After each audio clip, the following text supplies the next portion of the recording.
Hi friends, మనం previous వీడియోస్లో cylinder block, crank shaft, cylinder head, cam shaft, valve train mechanism వీటి గురించి మనం చర్చించుకున్నాము. ఇప్పటి నుంచి ఇంజిన్ సిస్టమ్స్, ముఖ్యంగా ఇంజిన్లో 3 సిస్టమ్స్ ఉంటాయి.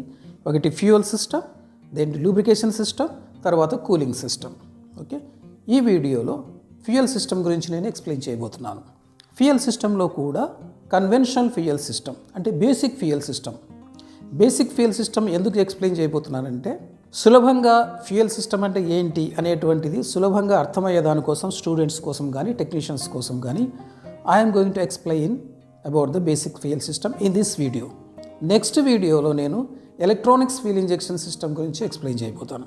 ఎందుకంటే ఇప్పుడు వచ్చే మెజారిటీ ఆఫ్ ద మిషన్స్ అన్నీ కూడా ఎలక్ట్రానిక్ ఫ్యూయల్ ఇంజెక్షన్ సిస్టమ్తోనే రన్ అవుతాయి. Conventional mechanical fuel injection system గురించి, బేసిక్ ఫ్యూయల్ ఇంజెక్షన్ సిస్టమ్ గురించి ఎక్స్ప్లెయిన్ చేస్తాను. ఎందుకంటే బేసిక్స్ ఫ్యూయల్ ఇంజెక్షన్ సిస్టమ్ కొంచెం అర్థమైతే advanced electronic fuel injection system కొంచెం ఈజీగా తెలుసుకోవడానికి వీలుంటుంది అన్నమాట. ఇది కన్వెన్షనల్ ఫ్యూయల్ సర్క్యూట్ డయాగ్రామ్. ఇది ఒకసారి మనం చూసుకుంటే ఇందులో ఉన్నటువంటి ముఖ్యమైన భాగాలు diesel tank are fuel tank. Next ఇక్కడి నుంచి fuel supply pump, feed pump అని, ట్రాన్స్ఫర్ పంప్ అని అంటారు దీన్ని. ఈ మధ్యలో ట్యాంకుకు అండ్ సప్లై పంపుకు మధ్యలో ఒక వాటర్ సపరేట్ ఉంటుంది, ఇక్కడ చూపించలేదు అది. ఇక్కడి నుంచి నెక్స్ట్ ఫ్యూయల్ ఫిల్టర్స్, అంటే డీజిల్లో ఉన్నటువంటి ఇంప్యూరిటీస్ అన్నీ కూడా ఇక్కడ ఫిల్టర్ అయిపోయి క్లీన్ ఫ్యూయల్ ఈ పంపుకి వెళ్తుంది. ఈ పంపును ఫ్యూయల్ ఇంజెక్షన్ పంప్ అని చెప్పి చెప్తాం మనం. ఇక్కడ ప్రెషర్ డెవలప్ అవుతుంది. ఇక్కడ నుంచి పోయే ఫ్యూయల్ అప్రాక్సిమేట్గా అరౌండ్ 10-15 బార్ ఉంటే, ఇక్కడ నుంచి డెలివరీ అయ్యే ప్రెషర్ మాత్రం అప్రాక్సిమేట్లీ 350-400 బార్ దాకా వచ్చేస్తుంది అనమాట.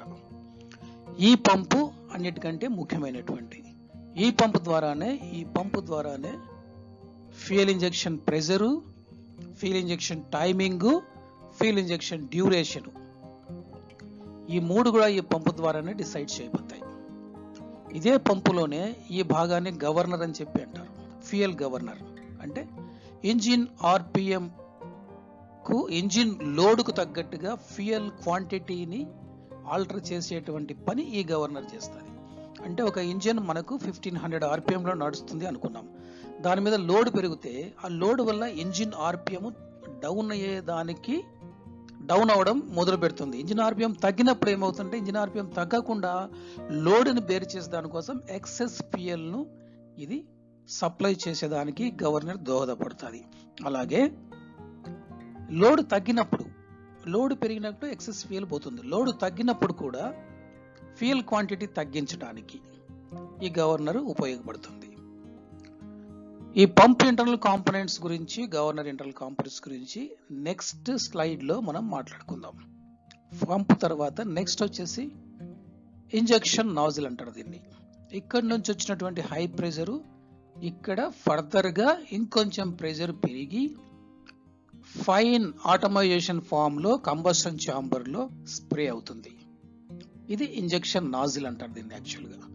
దీని గురించి కూడా నెక్స్ట్ స్లైడ్లో మనం చూసుకుందాం. ఈ పైపు హై ప్రెషర్ పైప్.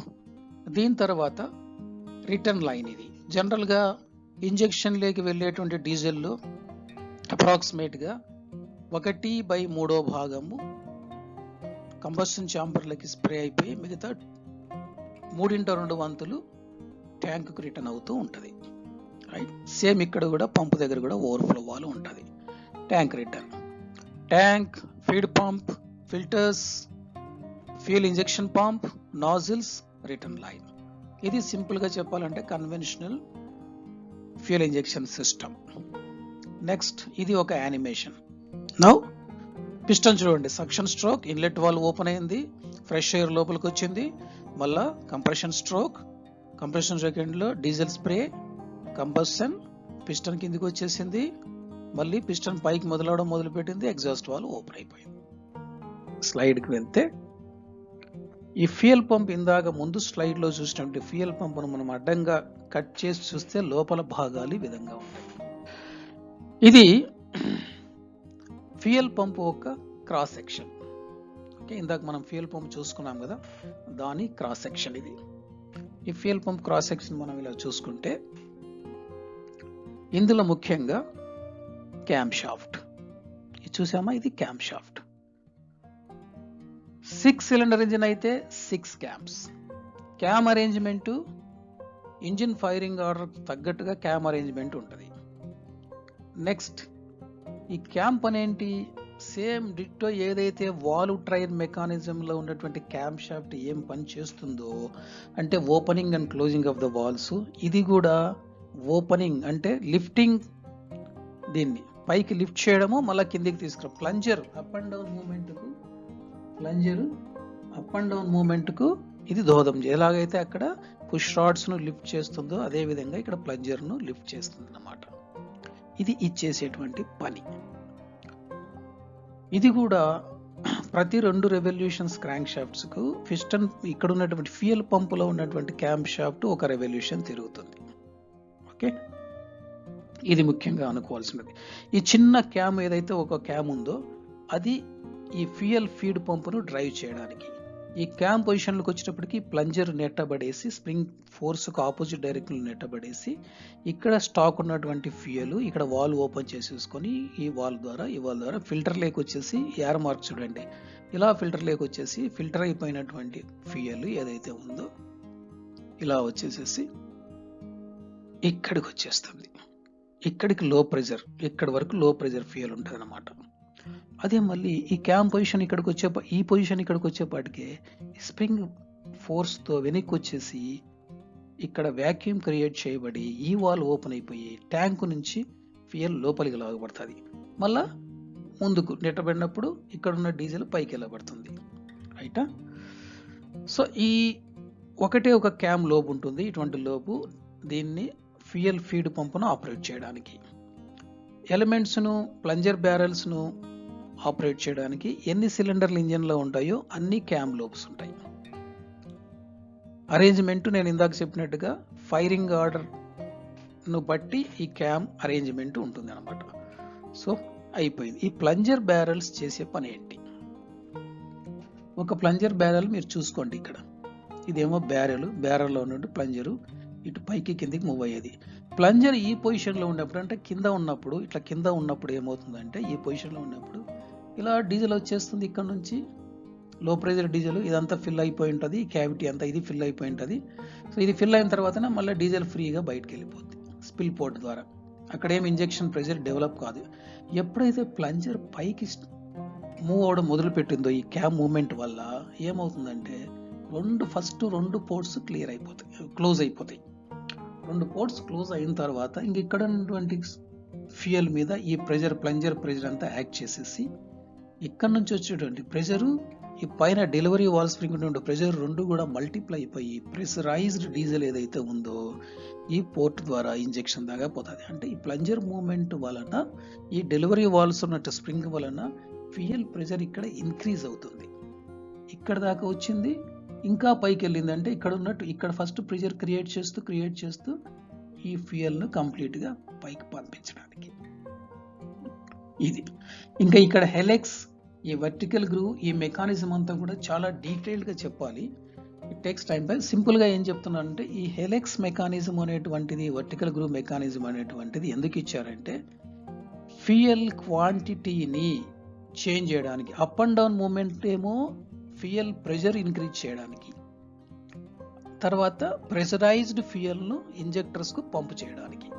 ఈ హెలికల్ గ్రూవ్ ఎందుకు ఇచ్చారంటే ప్లంజరు ఈ అప్ అండ్ డౌన్ మూమెంట్తో పాటు ఇలాగా హారిజాంటల్ ఇలాగ రొటేట్ అవుతూ ఉంటుంది తనలో తనకు. యాక్చువల్గా రొటేట్ కూడా అవుతుంది. ఆ రొటేటింగ్ మూమెంట్ అనేటువంటిది ఒక ర్యాక్ సిస్టమ్ ఉంటుంది.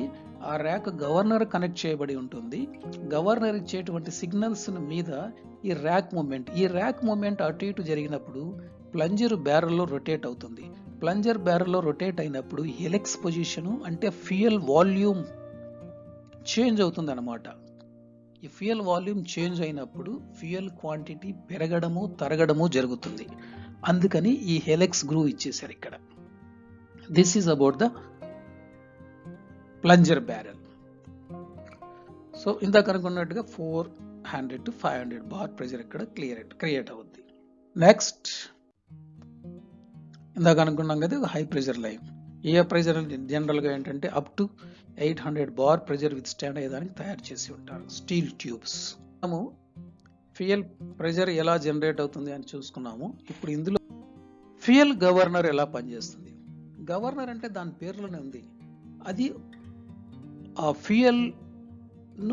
ఫ్యూయల్ పంపును గవర్నింగ్ అంటే కంట్రోల్లో పెడుతుంది అన్నమాట. ఏం గవర్నింగ్ చేస్తుంది?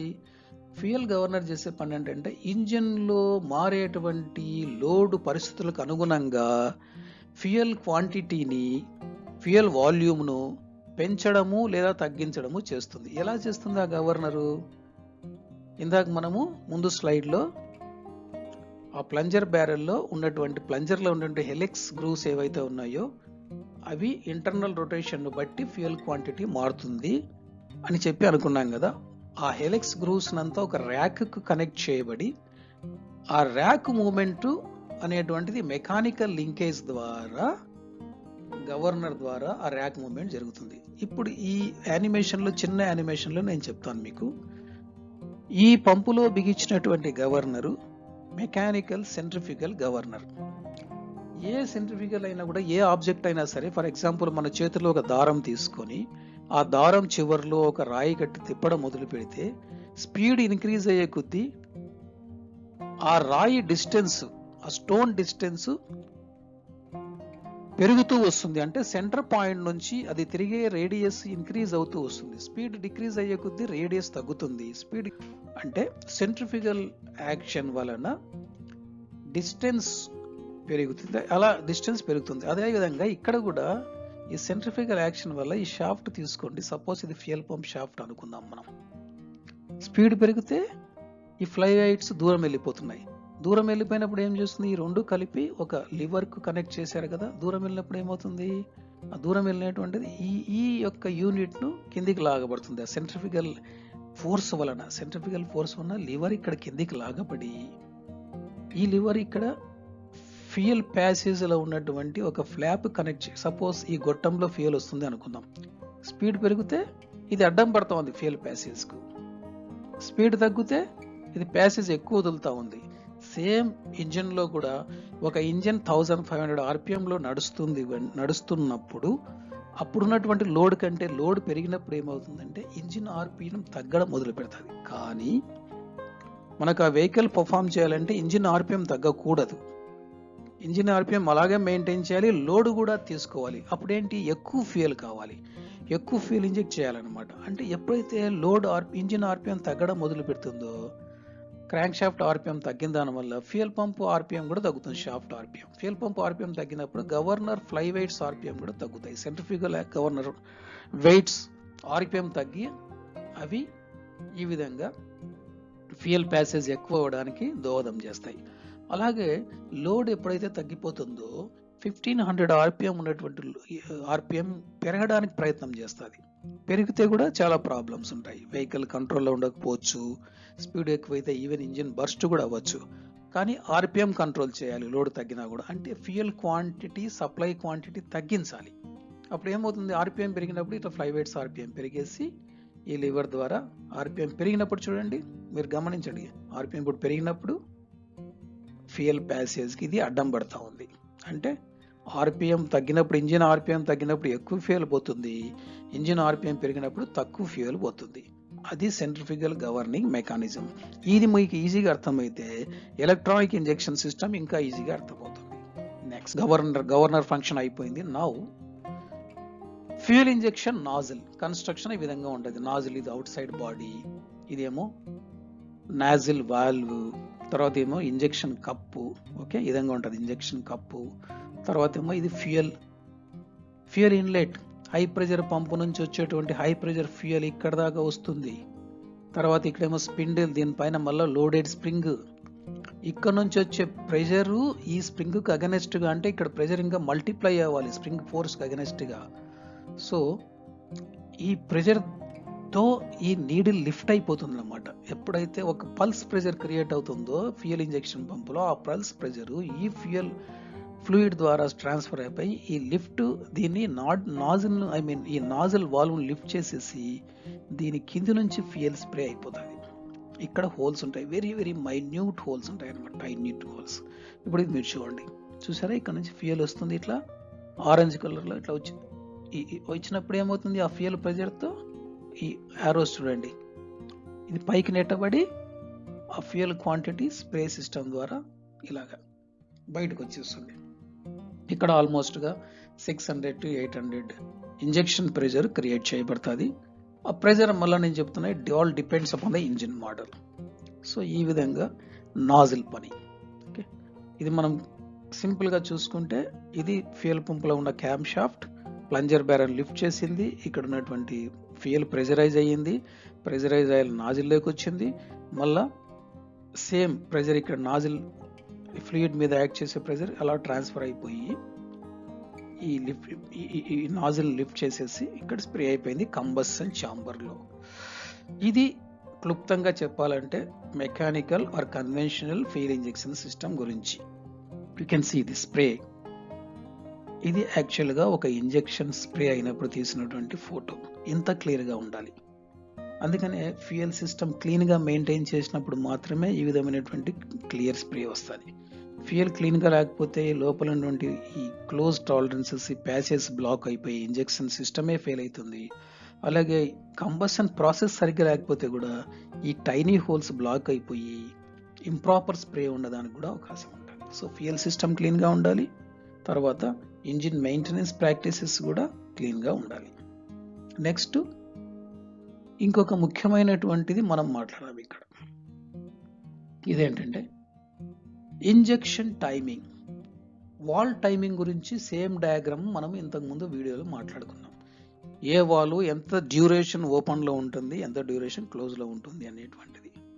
ఇక్కడ ఇంజెక్షన్ డ్యూరేషన్ అంటే ఏంటి, ఈ ఫ్యూయల్ ఇంజెక్షన్ అనేటువంటిది కరెక్ట్గా పిస్టన్ టీడీసీకి వచ్చినప్పుడు, కంప్రెషన్ స్ట్రోక్ ఎండుకు వచ్చినప్పుడు మాత్రమే ఫ్యూయల్ ఇంజెక్షన్ జరుగుతుంది అనేటువంటిది ప్రాక్టికల్గా కరెక్ట్ కాదు.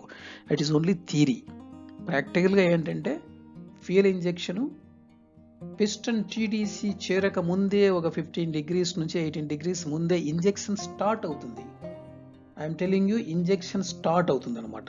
అందుకే అక్కడ ఇంతకుముందు ఫిగర్లో క్యామ్ చూసాం మనం. ఇక్కడ ఈ క్యామ్ ఇక్కడ నుంచి ఫర్ ఎగ్జాంపుల్ ఇక్కడ స్టార్ట్ అయిందంటే ఇంత డ్యూరేషన్లో ఇక్కడికి క్లోజ్ అయిపోద్ది, ఇక్కడ స్టార్ట్ అయితే ఇక్కడ క్లోజ్ అయ్యింది.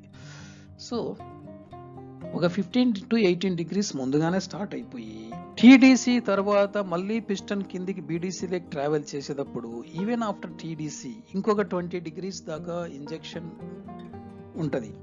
15 degrees టీడీసీ ముందు ఓపెన్ అయ్యి స్టార్ట్ అయ్యి ఇంకో 20 degrees టీడీసీ తర్వాత అప్రాక్సిమేట్గా 35 నుంచి 40 degrees ఇంజెక్షన్ టైమింగ్ ఉంటుంది అన్నమాట. ఎందుకు ఈ 35 నుంచి 40 degrees అవసరం అనుకుంటే, ఎగ్జాంపుల్ 2000 RPM తిరిగేటువంటి ఒక డీజిల్ ఇంజిన్, అంటే నిమిషానికి 2000 రెవల్యూషన్ తిరిగే డీజిల్ ఇంజిన్ ఒక్క స్ట్రోక్ కంప్లీట్ చేయాలంటే ఆ స్పీడ్లో తీసుకున్న టైం కేవలం 15 milliseconds. 15 milliseconds మాత్రమే తీసుకుంటుంది అంతే. కానీ ఇక్కడ ఏమవుతుంది, ఫ్యూయల్ ఇక్కడ దాకా ఉన్నటువంటి ఫ్యూయల్ ఈ పల్స్ ప్రెజర్ క్రియేట్ చేసిన దానప్పుడు ఈ నాజిల్ వాల్వ్ను పైకి లిఫ్ట్ చేసి ఇక్కడికి ట్రావెల్ చేసేసి దీని ద్వారా స్ప్రే అయిపోయి స్ప్రే అయినటువంటి పార్టికల్స్ మళ్ళీ కంబషన్ ఛాంబర్లో ఉన్నటువంటి ఆక్సిజన్ పార్టికల్స్తో మిక్స్ అయ్యి బర్నింగ్ ప్రాసెస్ టైం అవ్వడానికి కొంచెం టైం పట్టుద్ది యాక్చువల్గా.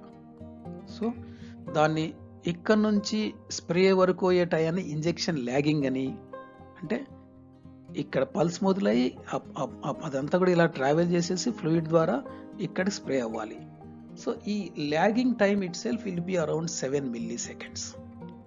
అంటే ఇంజెక్షన్ ఇక్కడ క్యామ్ స్టార్ట్ అయిన వెంటనే ఈ టైంకి వచ్చేటప్పటికి ఇక్కడ స్ప్రే బయటకు వచ్చేప్పటికే అరౌండ్ 7 milliseconds 8 milliseconds పడుతుంది. ఈ ఇంజెక్షన్ టైమింగ్, ఇంజెక్షన్ డ్యూరేషన్ అనేటువంటిది అవసరం. ముందుగా స్టార్ట్ అవ్వాలి. ముందుగా స్టార్ట్ అవ్వకపోతే ఏమవుతుంది, ఒకవేళ లేటుగా స్టార్ట్ అయితే ఏమవుతుందంటే కంబషన్ ప్రాపర్గా ఉండదు. కంబషన్ అనేటువంటిది ప్రాపర్గా ఉండదు. అంటే ఆల్రెడీ అది TDC నుంచి మళ్ళీ డౌన్వర్డ్ మూమెంట్లో ఉంటుంది పిస్టన్ ఆ టయానికి, ఎఫెక్టివ్ స్ప్రేడ్ జరిగే టయానికి. అప్పుడేంటి కంప్రెషన్ వీక్ అయిపోయింది. అది పోనీ అడ్వాన్స్ చేసుకుందాం, కొంచెం అడ్వాన్స్గా స్టార్ట్ చేద్దామంటే అది కూడా కరెక్ట్ కాదు. అడ్వాన్స్ ఫైరింగ్లో కూడా ప్రాబ్లమ్స్ ఉంటాయి. అంటే ఎక్సెస్, అంటే అన్బర్న్డ్ డీజిల్ ఉండడము, సరిగ్గా బర్న్ కాకపోవడము, నాకింగ్ సౌండ్ రావడము, ఈ విధంగా ఉంటాయి అన్నమాట. ఒకటి ఇది ఇంజెక్షన్ టైమింగ్. ఇంకోటి ఏంటంటే ముఖ్యంగా ఒక ఇంజిన్ సక్రమంగా నడవాలి, ఎఫిషియెంట్గా నడవాలనుకున్నప్పుడు ఎయిర్ టు ఫ్యూయల్ రేషియో అంటారు దాన్ని. అంటే 1 గ్రాము ఫ్యూయల్కు ఎంత క్వాంటిటీ, ఎన్ని గ్రాములు మాస్లో మనం క్యాలిక్యులేట్ చేస్తే ఎన్ని గ్రాములు ఎయిర్ అవసరమును అని అనుకున్నప్పుడు దాన్ని ఎయిర్ టు ఫ్యూయల్ రేషియో అంటాం. నార్మల్గా ఎఫిషియెంట్ ఎయిర్ ఫ్యూయల్ రేషియో వచ్చేసేసి 1:14.6. అంటే 1 గ్రామ్ డీజిల్కు 14.6 గ్రాములు ఎయిర్ కావాలి.